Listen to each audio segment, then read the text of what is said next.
各位親愛嘅朋友同埋主內嘅弟兄姊妹，你哋好。我哋好開心又再一次介紹另一位嘅朋友俾你認識。佢喺讀中學嘅時候呢，就嚟咗禮拜堂。咁我當時係嗰個十字架山浸信會嘅牧師。咁然後呢，佢太太又係一樣，都係中學嘅時候嚟，我哋都係認識佢。後來佢哋結婚。咁當一個配偶先離開，另一個配偶要點樣去面對呢？咁呢啲日子點樣過呢？咁我會想你聽下呢位弟兄去講佢嘅經歷。你哋好，我叫阿 Ken， 係喺香港出生長大嘅。中學嘅時候咧，我就讀馬利諾神父學校。中三嗰年，有一位同學咧就邀請我參加基督教十字架山浸信會嘅福音佈道會。咁我當日咧感受到我自己咧係一個罪人，我唔認識呢位創天造地嘅真神。原來耶穌基督咧係真神嘅獨子，佢有同等嘅尊榮，卻係甘願咧嚟到呢個世界，為咗我嘅罪死喺十字架上邊，代替我受咗審判同埋刑罰。耶穌基督佢後來升天，將來咧要再嚟接我嘅靈魂返到天家，使我咧能夠有永遠嘅幸福快樂。咁我信耶穌基督係唯一嘅拯救。自從1979年到今日，已經有47年啦。我嘅信心，因為我人生大大小小嘅經歷有起有跌，耶穌基督佢始終係我最信得過同埋最愛我嘅。雖然咧，我一直將自己放喺人生中第一個位置，比耶穌更加重要。而喺6年前，我工作退休，我第一件事就去揾我自己嘅興趣啦，去享受人生啦，彌補下過去咁多年返工賺錢係幾咁辛勞。由於我同我太太咧係冇仔女，我就好耐心咁喺度等我太太退休，然後咧可以兩個人仲趁行得走得去世界各地咧見識一下。咁喺3年前咧，我太太咧亦都計劃退咗佢全職喺基督教機構嘅福音工作，返自己嘅教會去發展幸福小組啦，做一啲福音佈道。就喺嗰陣時候咧，佢個肚痛咧就有一段時間一路持續唔減退。咁去睇腸胃科醫生咧，就話呢個係女性經常見到嘅毛病嚟嘅。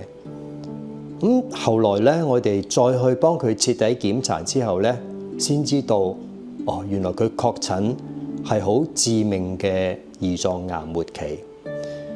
當時咧，我嘅情緒咧就由接受唔到啦，就去到始終接受咗事實。不過咧就好極度咁失望。但係咧，我太太佢反而咧好平靜，佢好堅定咁相信咧，耶穌基督咧係一個有慈愛喺每一個人身上有計劃嘅人，包括佢自己。咁而喺佢1年半嘅化療過程之中咧，雖然佢身體好痛苦，但係佢嘅心靈咧卻係有一種屬天嘅平安喜樂。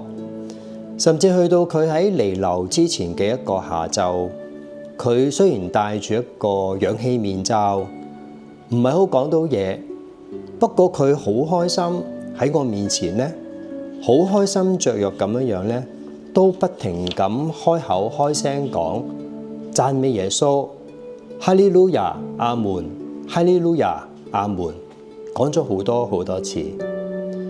當時咧，我就問自己，如果將來有一日我要離開呢個世界，去耶穌嗰度，我會唔會同佢一樣咁開心雀躍咁樣去讚美神呢？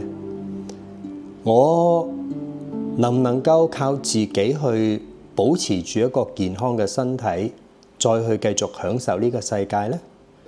我今後留喺呢個世界要做啲乜嘢先至係最有價值嘅呢？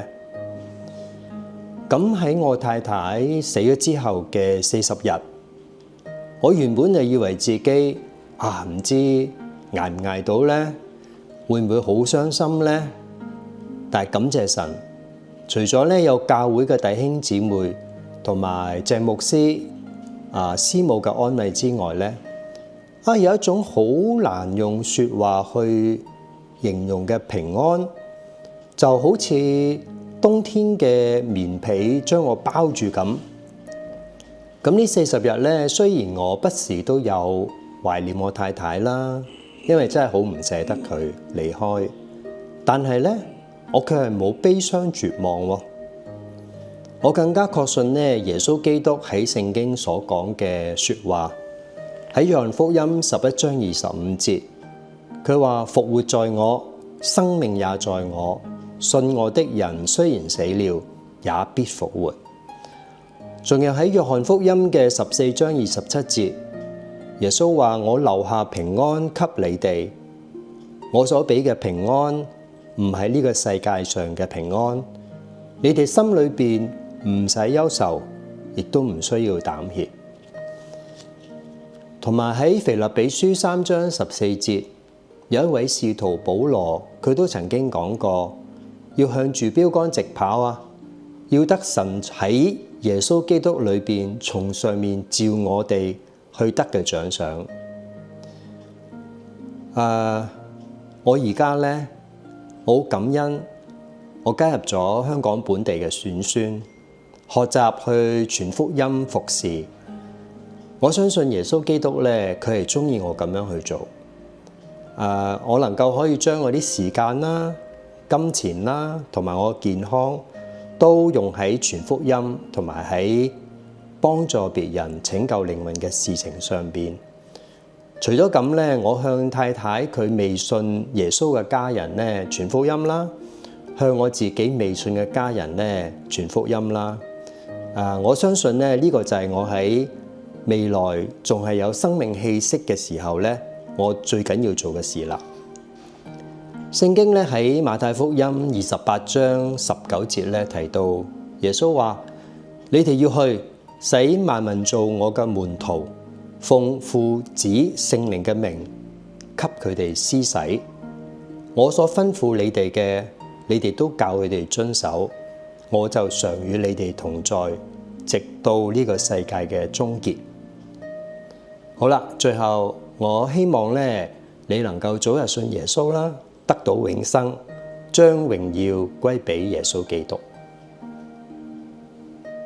各位，當你聽完咗呢位黃弟兄嘅分享之後，你嘅感受係點樣呢？原來喺呢個人生仲係有分手嘅時候，不捨都係要噶啦。咁但係點樣能夠心靈裏邊卻得到一個安慰，繼續走落去呢？咁你有冇發覺信耶穌嘅重要啊？所以呢個信仰係好重要，因為耶穌係活嘅，所以有時係帶我哋嘅配偶一方先離開我哋，唔係撇低我哋，係預備啊！所以如果你願意信耶穌，你一定會經歷到㗎。你願意嘅話，請你跟我一齊祈禱。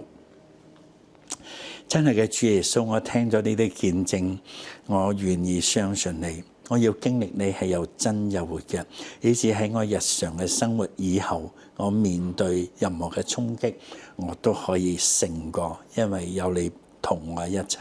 我多謝你，求你聽我祈禱，奉耶穌基督嘅名，阿門。願上帝賜福你，我哋下次再見。